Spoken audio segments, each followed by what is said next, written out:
Hola a todos, es un gusto saludarles, esperando que se encuentren bien. En nuestro último blog hablamos acerca de cómo tratar la ansiedad y una de las cosas que hablábamos es que para hacer frente tanto a la ansiedad como al estrés, uno de los pilares fundamentales que teníamos que abordar es el cambio de pensamiento. Pero antes de entender cómo vamos a cambiar ese pensamiento, queremos profundizar acerca de lo que es el estrés.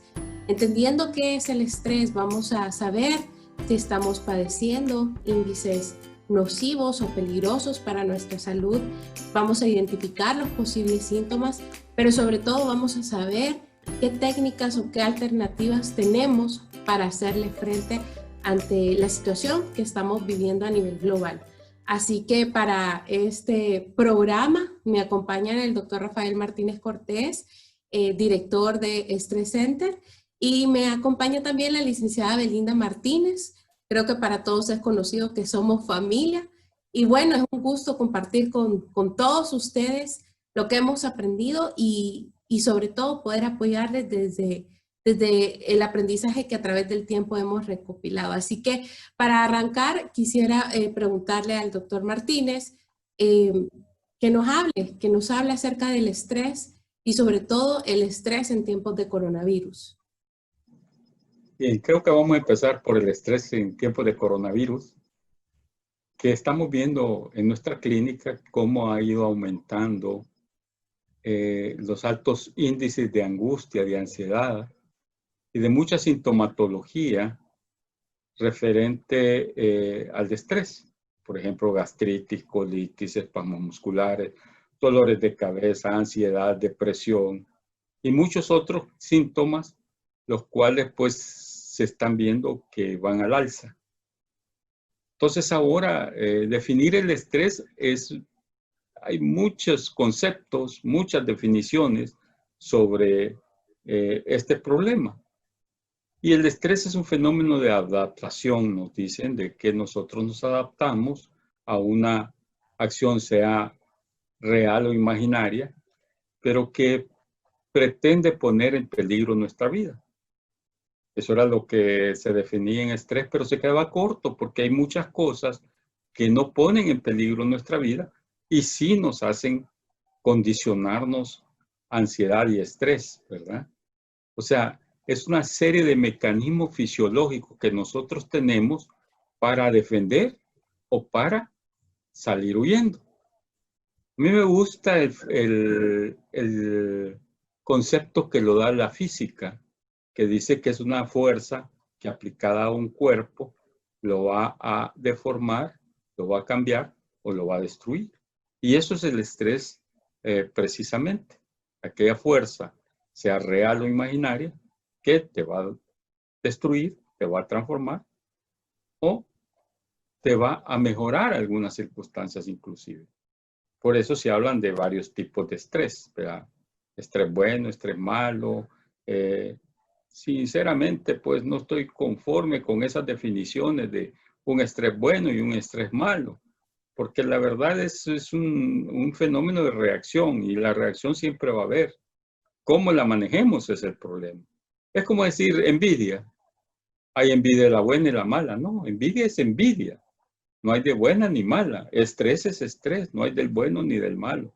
Es cómo lo manejo yo y qué tanto me va a afectar para que me produzca problemas a mí o no me produzca problemas. Aquí el tema de los problemas que se puedan estar identificando a nivel de estrés, Belinda, ¿cuáles son los que usted puede orientar al paciente como señales de alerta de que se está teniendo un estrés nocivo, sobre todo en estos tiempos en los que pues prácticamente todo ha cambiado y en su definición entendemos que todo cambio me va a producir estrés, ya sea un cambio bueno o un cambio malo. En este caso, ¿cuáles son las señales de alerta o cuáles son los síntomas que más están presentando los pacientes y en qué momento deberían de ellos buscar ayuda médica profesional?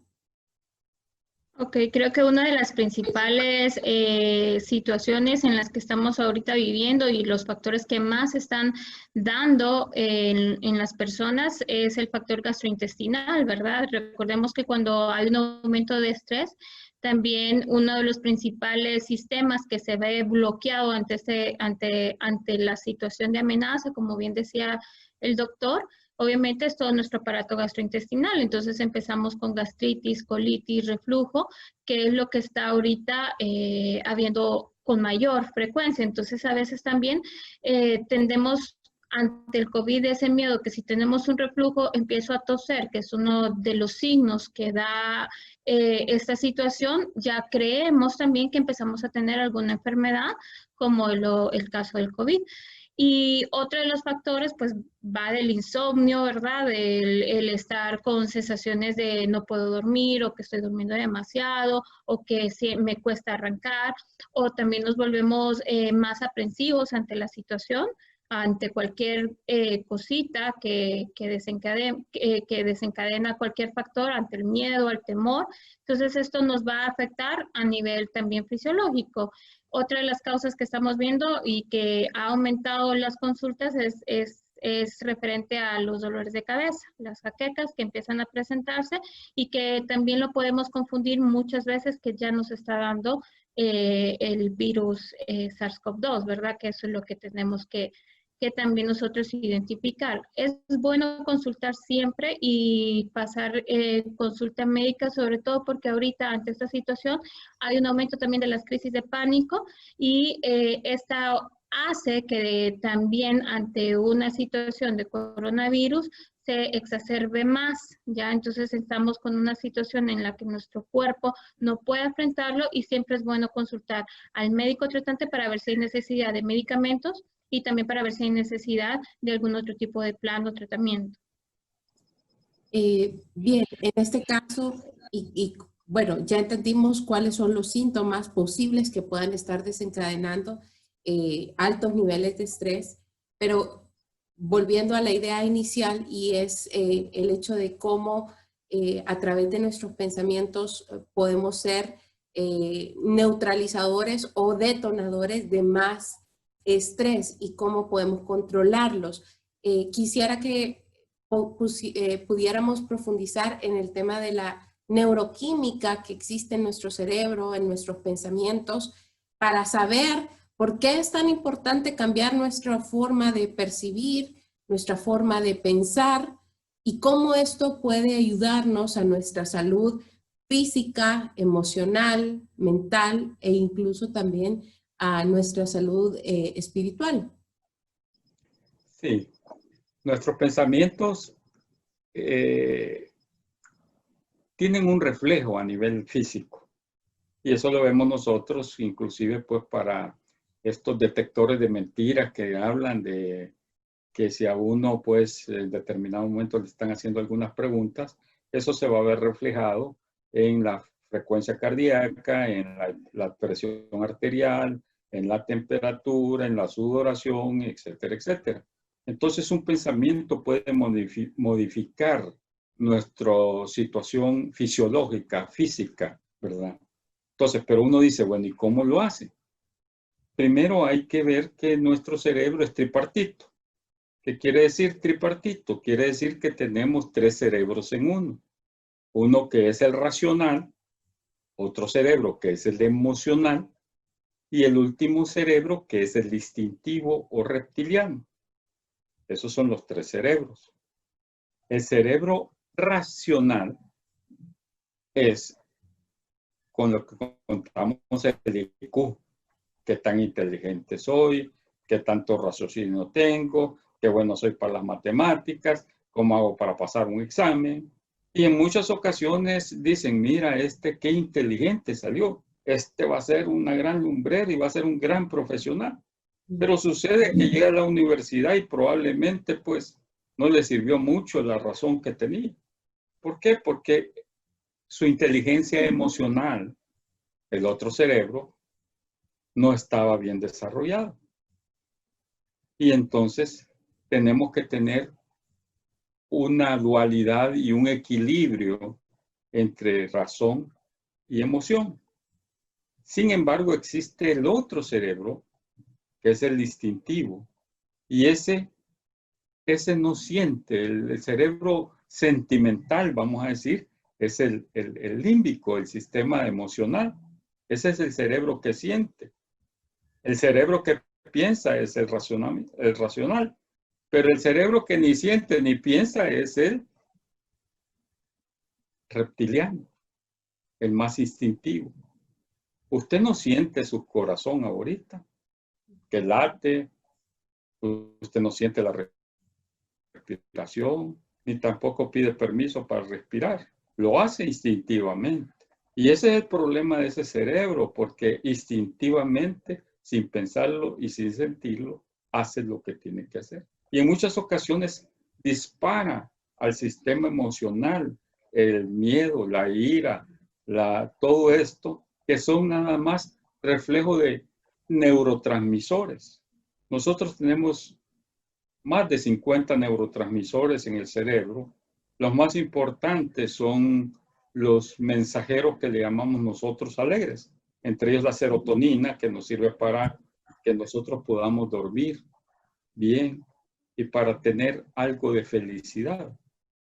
Está la dopamina, que es la que me causa mi placer y me disminuye el dolor. Está la acetilcolina, que me hace a mí pensar bien, o sea, memorizar todo el proceso de aprendizaje lo llevo a cabo con la acetilcolina. Y por otro lado, también tenemos la adrenalina, que es la que me da la fuerza, ¿verdad? Entonces, todo este es un sistema, vamos a decir, le llaman eje hipotálamo hipofisiario, que llega desde núcleo del centro del cerebro y van a estimular varias glándulas que tenemos, glándulas de secreción de estas sustancias. Cuando a mí me falta la serotonina, empiezo con insomnio, empiezo probablemente con depresión. Me falta la dopamina y empiezo con la dolama, dolor de cabeza, dolor de cuello, dolor en todas partes, y no me causa placer nada. Me da lo mismo comer algo bueno que comer cualquier cosa. No hay placer, ¿verdad? Acetilcolina, se me empieza a fallar la acetilcolina y ya empiezo a tener problemas de memoria, problemas de que no, bueno, ¿qué me pasa? Estoy olvidando las cosas, todo lo demás. Y por último, la adrenalina también, que no estamos quitando la situación porque es el último que estoy mencionando, es el menos importante, no es el que me da la fuerza, la vitalidad, la energía. Y así podríamos hablar de la oxitocina, que me habla del apego, del sentirse bien, la interrelación interpersonal, y así la vasopresina. Así podríamos hablar de muchos neurotransmisores, ¿verdad? Pero todo es una situación que viene la cascada del cerebro por un pensamiento capaz de modificar mis neurotransmisores, y ese pensamiento puede estimular mi sistema emocional de tal manera que empiece unas áreas que se llaman las amígdalas a producir ese miedo, ese enojo, esa ira, y empieza toda una cascada que nosotros llamamos interleucinas, bradykininas, que son sus dolor, que me dé procesos inflamatorios, y empiezo con las artritis, todas las artritis, colitis, gastritis, etcétera, etcétera. Aquí yo creo que todos en este momento estamos enfrentando pensamientos de tristeza, de dolor, de angustia, de incertidumbre por las circunstancias globales, porque de pronto tenemos a alguien enfermo, de pronto estamos viendo cómo amigos están pasando por situaciones difíciles, y quizá el pensamiento recurrente o el que está fijo es precisamente el de temor y el de angustia. ¿Qué podemos hacer, Belinda? ¿Cómo lucha o cómo usted recomienda o trata con personas como yo, por ejemplo, que lidiamos en muchas ocasiones con estos pensamientos de angustia. ¿Cuál es la técnica o qué pueden hacer aquellos que nos están escuchando y que ahorita tienen temor? Bueno, yo creo que primero algo que hay que agradecer de toda esta situación es que una de las cosas que nos está dejando aprender es demostrar la empatía, ¿verdad?, hacia los demás y demostrarla de tal forma en que cómo la podemos ayudar. Yo creo que pondré el caso pues de nosotros como familia, como ejemplo en todas estas situaciones. Y el único ejemplo que puedo tener es obviamente a ti, Vanessa, en donde siempre te digo, vive el libro que por algo Dios les permitió escribir y decir, bueno, ahorita es tiempo de respirar, ahorita es tiempo de estar en el aquí, en el ahora, ahorita es tiempo de agradecer o ahorita es tiempo de obedecer. Entonces es sí recordando esas situaciones en donde Dios ya nos ha permitido vivir, y creo que si Dios nos permitió vivirlas anteriormente es precisamente para que en estos tiempos podamos ayudar a mucho más gente y seguir puliéndonos a nosotros como familia para decir, ¿saben qué? Si se puede salir adelante, si podemos seguir y podemos vencer todos estos pensamientos negativos, si comenzamos realmente a ver lo bueno en medio del caos que podamos estar viviendo como familia, como amigos, como situación global, como tú lo dices, es ver lo bueno que pueda estarnos trayendo todas estas situaciones que estamos actualmente viviendo. De acuerdo a lo que he aprendido en este tiempo es precisamente eso, aferrarnos a lo bueno. Y este ha sido un recorrido que no empezó con la pandemia, sino que para nosotros empezó desde mucho antes. Y por eso hemos querido compartir parte de lo que nos ha sido útil a nosotros. Como dice Belinda, es un recorrido, es una jornada, es un día a día. Y quizá hoy la situación se agrava y quizá para muchos existe un sinsentido de lo que estamos viviendo, pero creo firmemente como Belinda y creo que es el sentir de todos nosotros como familia y como familia Stress Center es que aún de estas circunstancias que son sumamente adversas se puede sacar grandes cosas y quizá una de ellas es precisamente el de reconectarnos como familia, reconectarnos con nosotros mismos, reconectarnos con el prójimo, porque creo que estábamos demasiado ocupados, demasiado estresados. Antes nos estresaba la rutina, nos estresaba el jefe, nos estresaba cosas que ahora quisiéramos tener de vuelta. Y ahí nada más evidencia cómo somos de cambiantes, cómo estas circunstancias nos vienen a enseñar que siempre tenemos que estar agradecidos independientemente de las circunstancias por las que estemos atravesando, porque esas circunstancias nosotros podemos transformarlas, como decía el doctor, en algo bueno.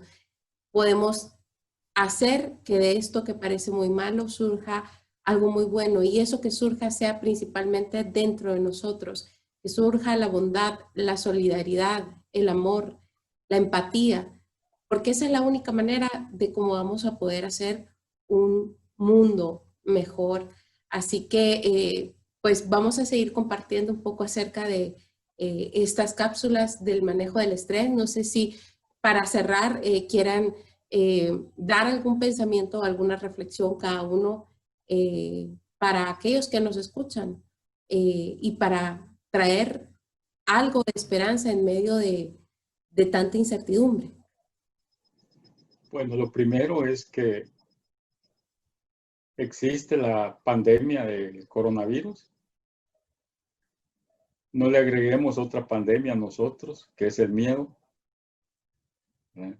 Tenemos que vivir con estos cambios y transformarnos nosotros para cambiar el mundo. Entonces tenemos que cambiar nosotros. Y la forma de cambiar es cambiando nuestros pensamientos. Ya no más pensamientos basura, ya no más pensamientos inútiles. Y estar con pensamientos apropiados. Que dice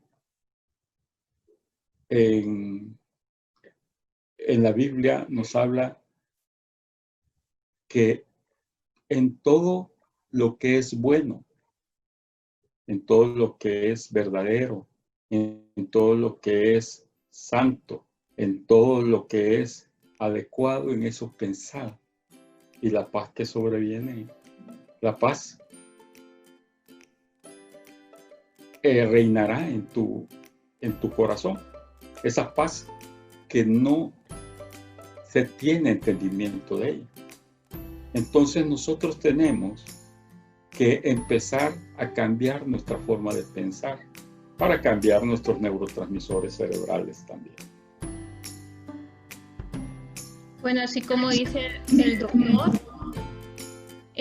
yo creo que una de las dificultades o de las luchas que constantemente tenemos que pasar es precisamente en cambiar ese pensamiento, y como consejo les puedo decir de que empecemos con los pensamientos que más nos inunda día a día. Si es el temor, empecemos a pensar, bueno, ¿a qué le tengo miedo? ¿Por qué le tengo miedo? Y hacerle frente a ese pensamiento y sobre todo agradecer ante esta situación, ¿verdad? Y posteriormente les vamos a ir hablando un poco de estas técnicas para ir manejando esos pensamientos negativos, porque no solo se trata de decir, bueno, voy a pensar bien cuando a mi alrededor todo está mal. Entonces, ¿cómo puedo hacer para yo empezar a cambiar mi pensamiento? Y creo que todas estas técnicas que Dios nos ha mostrado, nos ha enseñado a vivir, nos llevan y nos permiten mejorar estos pensamientos, y cada vez que viene un pensamiento negativo, es decir, no, pero puedo llevarlo con gratitud, o puedo llevarlo con gozo, o puedo llevarlo con amor, sí, logro hacer esto. Entonces, sí hay mecanismos, hay formas de hacerlo, hay formas de vivir, y creo que es tiempo de hacerlo. Bueno, como bien, Belinda, vamos a seguir compartiendo esto, que es nuestra experiencia propia, esperando que a ustedes les sea útil. Así que muchas gracias a ambos por su tiempo, y a todos los que se detengan a escuchar este mensaje. Esperamos que sea de mucha utilidad y que pueda ayudarlos también a tener esta transformación. Gracias. Hasta luego.